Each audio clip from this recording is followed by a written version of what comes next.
వారణాసి ఇక్కడ ఏం వైబ్ ఉందేమో కానీ ఆ ఘాట్లలో మనం తిరుగుతున్నంతసేపు మనకు అసలు వేరే ప్రపంచమే మనకు అనిపించదు. ఇక్కడ మేము పొద్దున్న 5 o'clock వచ్చినాము. 10 o'clock వరకు అసలు ఏం చేసినామా అంటే ఏం లేదు, ఉత్తి ఘాట్లలో ఆ ఘాట్ తిరగడం చూడడంలోనే టైం అయిపోయింది. ఆ వైబే వేడుండే. ఈయనే గంగా హారతి తీస్తారు సాయంత్రం పూట. ఇంకా ఈ ఘాట్లలో ముందుకు వెళ్తుంటే మనకి ఏవేవి కనిపిస్తుందో మనం ముందు చూద్దాం.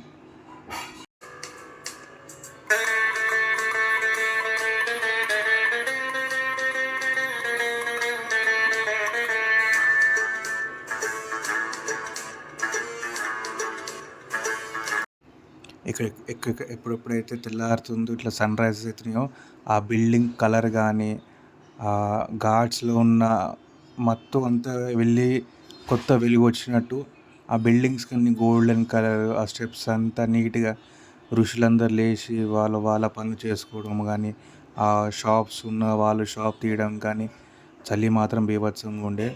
బట్ ఆ కలర్ సన్ రైజ్ చూస్తే కలర్ మీకు డిఫరెంట్ వైబే ఉంటుంది. ఆ గోడలన్నీ ఒక టైప్ ఆఫ్ గోల్డ్ కలర్లా. అక్కడున్న ఆ వైబ్ వేరే అండి. వారణాసిలో మీరు చాలా టైం పెట్టుకొని చూడాల్సింది. అది అర్లీ ఇన్ ద మార్నింగ్ చూసి ఇంకా ఆ వైబ్ వేరేలా ఉంటుంది.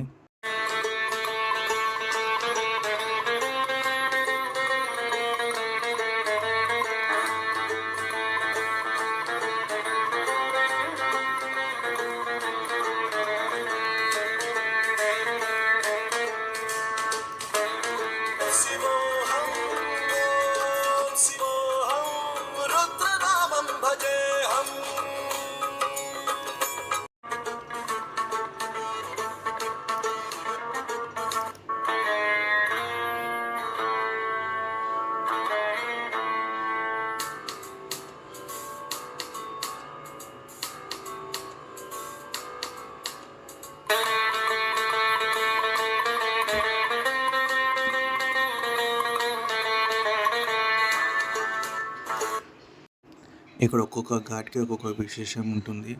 ఆ ఋషులు చెప్తుంటారు ఏ ఘాట్కి ఏం స్పెషల్ ఉంటుందో అని. చాలా బాగుంటుందండి, చూడండి ఒకసారి.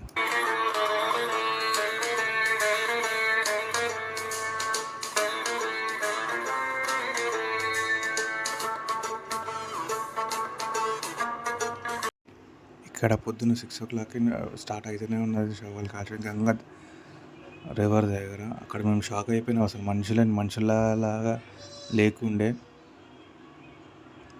ఇంకెవరి వాళ్ళ ప్రిపరేషన్స్లో రెడీ అయిపోతూనే ఉన్నారు గుడికి పోవాలని. మేము మెల్లగా స్టార్ట్ అయినాం రెడీ అవ్వడం కానీ, అక్కడ చూడడం కానీ, ఆ జనాలను చూసే వరకే షాక్ అయిపోయింది ఇంత అని. ఇక్కడ నుంచి ఫస్ట్ మేము అక్కడ నుంచి ఘాట్ అంతా అయిపోయాక ఫస్ట్ మేము వెళ్ళింది కాలభైరవన్ గుడికి. అక్కడ శివుని గుడి దర్శనం చేసుకునే ముందు కాలభైరవ గుడిని దర్శనం చేసుకోవాలంట. సో కాలభైరవ గుడికి చాలా రష్ ఉండే. అప్పటికి ట్రై చేసాము అంతా. ఇక్కడ కాలభైరవ గుడి దగ్గర కూడా గోడలను చూసినా కూడా షాక్ అవుతాం మనం. అట్లనే రోడ్స్ అన్ని గుడి లోపలికి ఫోన్ అలౌ చేయలేదు. సో ఇదే కాలభైరవ గుడి. ఇక్కడ నుంచి ఫోన్ నాట్ అలౌడ్ ఉండే లోపలికి. సో లైన్లో ఉన్నంతసేపు అసలు అక్కడ నుంచి మళ్ళీ మనం కాశీకి వేరే లైన్ ఉండే, శివుని టెంపుల్కి వేరే లైన్ ఉండే. ఈ లైన్ అది చాలా రష్ ఉండే. లైన్లో నిలిచే వరకు మాకు చాలా టైం పట్టింది. ఇక్కడ కాశీలో కూడా ఫోన్స్ నాట్ అలౌడ్, ఇంకా బయట నుంచే తీసి ఉండే. ఇదే కాశీ మెయిన్ టెంపుల్. మీకు అక్కడ లైవ్లో కూడా పెడతారు గుడి ముందే. చాలా మంచి experience Kashi. Life time experience అంటారు కదా, అట్లా కాశీ కూడా ఒక ఎక్స్పీరియన్స్. అక్కడ లైవ్లో పెడతారు లోపల ఏమవుతుందా అని.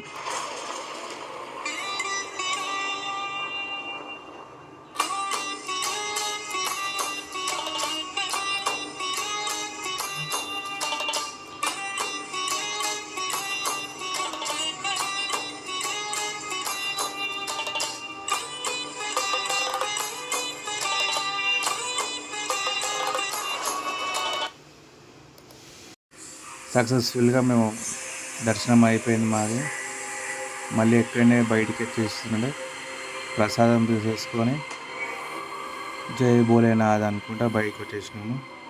మళ్ళీ ఇక్కడ నుంచి మనకు వేరే దగ్గరికి పోయేటప్పటికి అక్కడ 4 వేస్ ఉండే, అంటే గుడికి 4 వైపులా మనం వెళ్ళొచ్చు. ఇది ఒక దారి. అక్కడ మధ్యలో చౌరస్తా మీద నందిది స్టాచ్యూ ఉండే, దాన్ని బట్టి అక్కడ నుంచి మనం ఏ వేస్ నుంచి వెళ్ళాలనేది క్లియర్గా ఉంటుంది బోర్డ్స్ మీద. ఇది కొంచెం రెస్ట్ టైంలో పోయినప్పుడు ఇలా ఉందేమో, కానీ ఒకసారి ఖాళీగా ఉన్నప్పుడు వెళ్ళుంటే అది వేరే ఎక్స్పీరియన్స్ ఉంటుండే. ఇక్కడ బోర్డ్స్ ఉంటాయి చూడండి. మనం ఇక్కడ నుంచి కాలభైరవ గుడికి, కాశీకి. ఇంకొకటి, కాశీలో మీరు ఎక్కడ చూసినా సరే, ఏ ఇంటి ముందు చూసినా శివలింగాలు మాత్రం కామన్గా ఉండిపోతుంది. చాలా వైబ్ ఉండే. మీరు బి ఒక్కసారి కాశీకి వెళ్ళండి. Hara Hara Mahadev. Please subscribe to cash కొట్టు గురు.